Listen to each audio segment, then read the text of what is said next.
In the 1860s, Sitting Bull emerged, one of the fiercest opponents of white encroachment on Sioux land.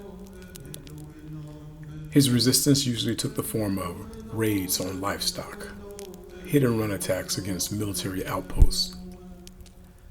As a man renowned for his skill in close combat, he collected several red feathers, representing wounds he sustained in battle.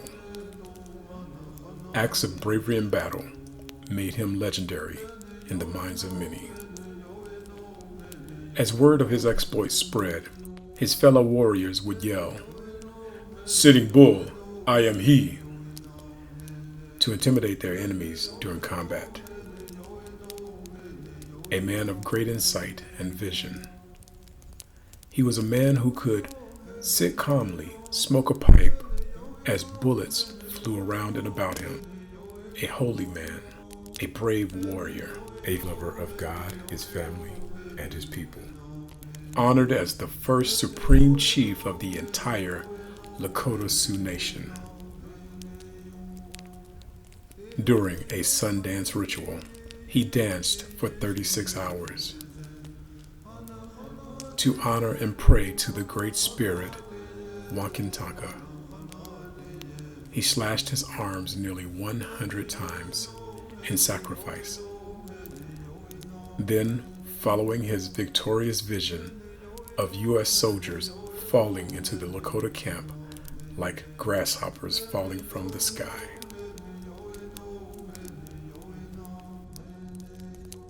When I was about 8 years old, Sam told me that I was the great-great-great-grandson of Sitting Bull. I can't exactly remember how many greats in that title that he uttered, but I do remember thinking, if there were a tribe of crazy people, I'm talking to the chief.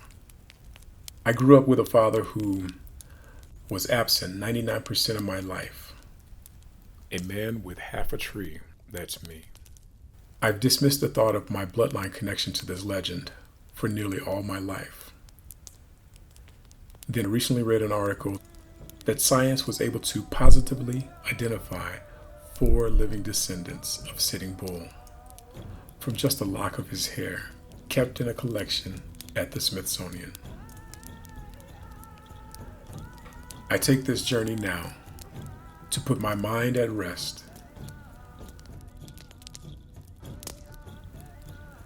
My hope to discover a connection to this great historic hero of the past, in the absence of a personal hero, a father in my present.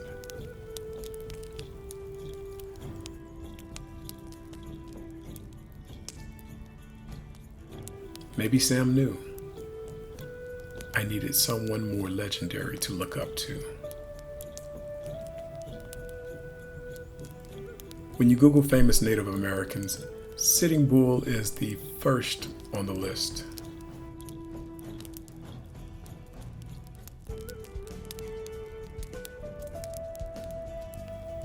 Sam spoke with a straight face.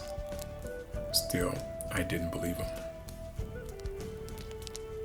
But some part of me wanted it to be true. I called my cousin to research and build my family tree on my paternal side.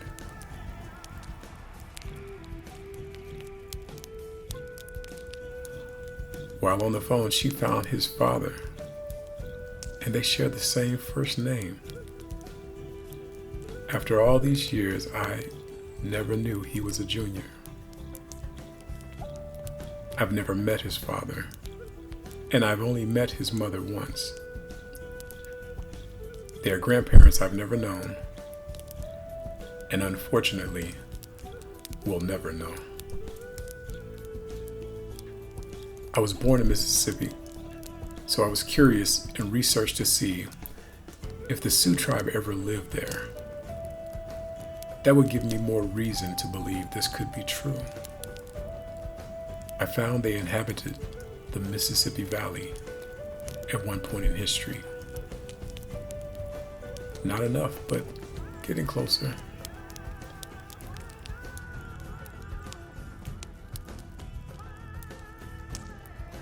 I began researching the lineage of Sitting Bull. He had at least 5 and as many as 9 wives. Father to over 10 children. Some have been listed as unnamed.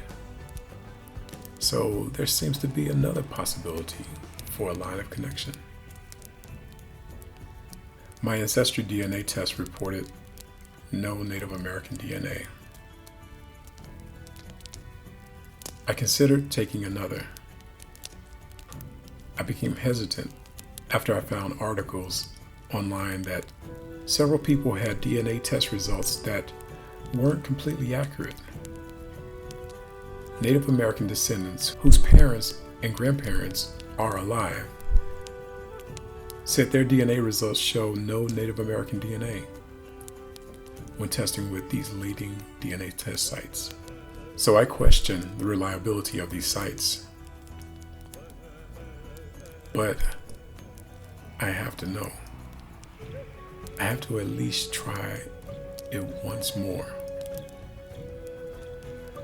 I researched over and over again which DNA testing is more accurate in determining Native American DNA. Some articles say MyHeritage is better for building your family tree, but seems more focused on Europe. Some articles say 23andMe is more accurate than MyHeritage in determining Native American DNA. Some other articles say Ancestry DNA has the largest database and is more accurate than all the others. One woman I spoke to at one of the tribal enrollment centers told me not to trust the results I find on Ancestry DNA because anyone can put whatever they want there.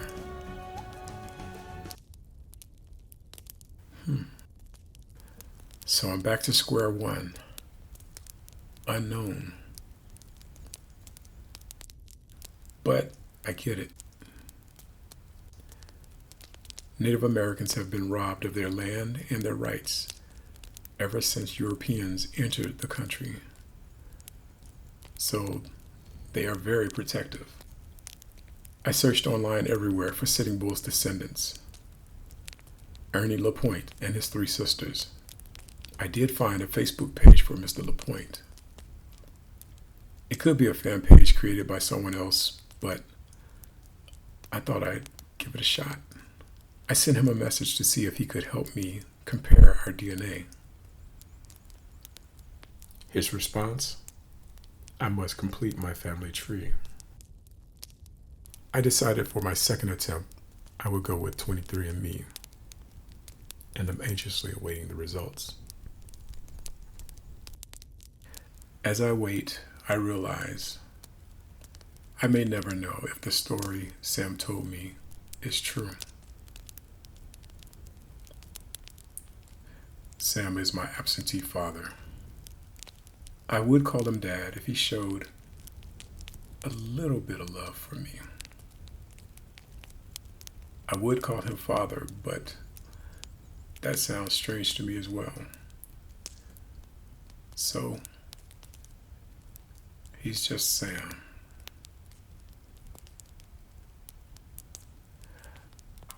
I guess the lack of a father in my life made me more determined than ever to be a great dad. I know what it felt like not having a father around, not having that foundation in my life. My daughter is my pride and joy. Every day she knows Dada loves her. One thing I've learned on this journey is a quote from Sitting Bull that says, "Let us put our minds together and see what life we can make for our children."